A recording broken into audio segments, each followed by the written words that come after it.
ஹரஹர சங்கரா, ஜெய் ஜெயசங்கரா. எல்லோரும் good morning, காலை வணக்கம். இன்றைக்கி எங்கள் காலத்தில் வந்து பத்திய சமையல். இன்றைக்கி சமையல் என் மாமி சொல்ல நான் செஞ்சேன். ஏன்னா எனக்கு செய்ய தெரியாது. அதனால் மாமி எப்படி செய்யணும்னு சொன்னாலும் அதனால் காலைல சீக்கிரம் எழுந்துட்டு எல்லாம் இது பண்ணிவிட்டு செஞ்சுருக்கேன். எப்படி இருக்கோ டேஸ்ட்டு பாருங்க. ஓரளவுக்கு எனக்கு தெரிஞ்சதை மாமி சொன்னதை சொல்லுவாள் மாமி. இது ஒன்று ஒன்றா செய்கிறேன். என்ன செஞ்சுருக்காங்கிற முதல்ல மெனுவாக சொல்லிடுறேன். அது எப்படி செஞ்சாங்கிறத மாமி சொல்லுவேன். ஃபஸ்ட்டு வந்து பார்த்தீங்கன்னாக்கா மிளகு ரசம், ஈயச்சொம்பில் பார்த்தீங்கன்னாக்கா மிளகு ரசம் பண்ணியிருக்கா மாமி. கண்டந்தப்புளி போட்டு மிளகு ரசம். இந்த கண்டந்தப்புளி பார்த்தீங்கன்னா உடம்புக்கு ரொம்ப நல்லது. உடம்பு வலியெல்லாம் நல்லா கேட்கும். அது எவ்வளோ ரேஷியோ போட்டிருக்கா என்ன இதுங்கிறத மாமி சொல்லுவாள். இது தொட்டுக்கிறது பார்த்தீங்கன்னாக்கா பருப்பு தொகையல். பருப்பு தொகையல் காம்பினேஷன் ரொம்ப நல்லா இருக்கும். ஸோ அதனால் பருப்பு தொகையல் எப்படி பண்ணாங்கிறத மாமி சொல்லுவாள். அடுத்தது களத்துக்கு போட்டுக்கிறதுக்கு பாசிப்பருப்பு உடம்புக்கு ரொம்ப நல்லது. அதனால் அது இப்படியும் எங்கள் அம்மா வந்து மாதத்துக்கு இல்லை 2 தடவை ஒரு தடவை அது பாசிப்பருப்பு களத்துக்கு போடுவாள். அதே போல் அடிஷ்னலாக இன்னொன்று தொட்டுக்கிறதுக்கு பார்த்திங்கன்னா தேங்காய் போட்டு இந்த கறி புடலங்காய் கறி. இந்த புடலங்காய் கறியும் வந்து ரசஞ்சாத்துக்கு நல்லாயிருக்கும்.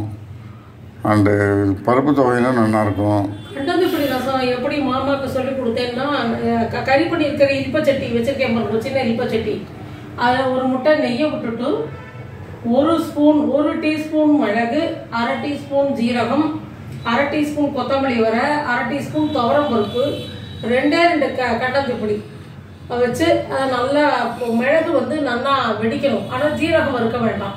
எல்லாத்தையும் நல்லா வறுத்துட்டு கருவேப்பிலை ஒரு பிடிச்சபடி போட்டு அதையும் நல்லா அதோடைய வறுத்துட்டு எடுத்து வச்சுட்டேன்.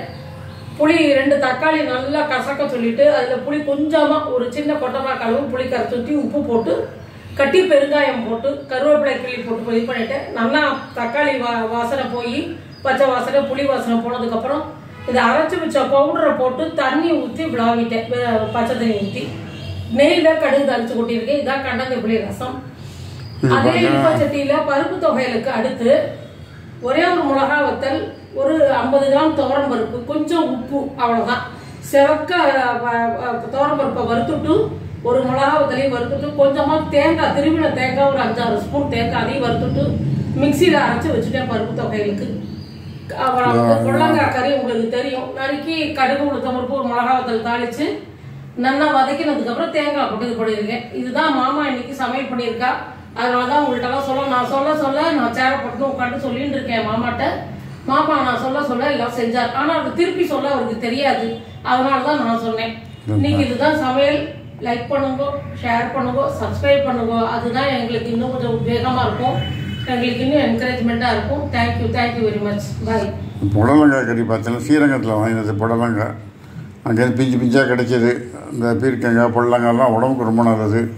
ஸோ அதனால் இன்றைக்கி வந்து புடலங்காய் கறி தொட்டுக்கிறதுக்கு ரொம்ப ஜோராக இருக்கும். இதெல்லாம் வந்து பார்த்தீங்கன்னாக்கா பொதுவாகவே வயசானவா வந்து இந்த மாதிரி மிளகு ரசம், பருப்பு தொகையல் இந்த மாதிரி இதெல்லாம் போட்டு தொட்டு சாப்பிட்டோம்னா ரொம்ப உடம்புக்கு ரொம்ப நல்லது.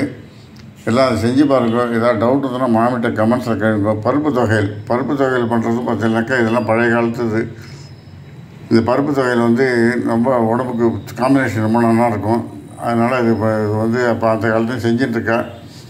பட் இது வந்து செய்கிறது எப்படிங்கிறத மாமி சொல்ல நான் செஞ்சேன் எல்லாமே. ஸோ அதனால் இன்றைக்கி வந்து நான் என்னுடைய சமையல். ஸோ தொட்டுக்க சாதம் இருக்குது, தொட்டுக்கிறதுக்கு பார்த்தீங்கன்னாக்கா தயிர் இருக்குது.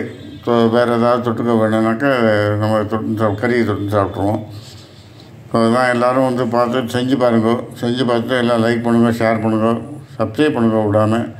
Thank you very much. பாய்.